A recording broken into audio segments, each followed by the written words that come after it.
So if you've hired an armed guard at your preschool, homeschool, cooperative, tutorial, whatever, your private Christian school, and again, they can be covert, they don't have to be like this. A lot of people like to have the uniformed overt presence. And you've had the unfortunate experience of having to lock down, or it's required for you guys to evade, and we just talked about that, lock yourself down in your safe haven. What is the guard doing? So once you guys get notified that there is an active assailant in the school and you're locking down, you're going to your safe haven, you're evading and trying to secure yourself and those students, now the guard, the armed guard that you have, is actually going to be responding.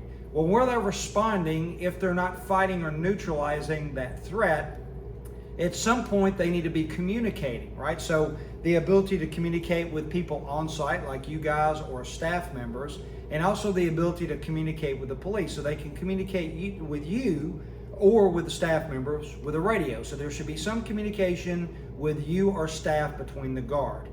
The guard should also be able to communicate with 911, so they should have their cell phone on them, so as they're responding to the threat, they can also have constant communication with dispatchers that are actually sending those law enforcement or those first responders.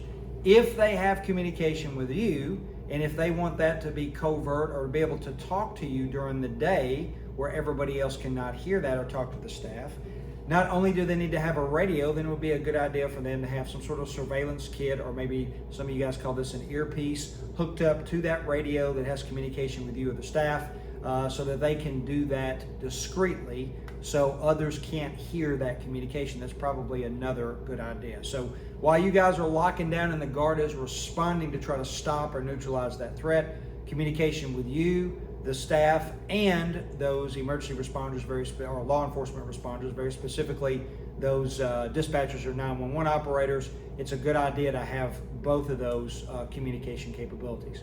All right, so hey, if you've got a question or you need guard services, security officer services for your preschool, homeschool, cooperative, tutorial, or that private Christian school, you can contact us at contact@mannsecurityservices.com, or you can get us at 615-956-3912. And remember, folks, it's about prevention, not response.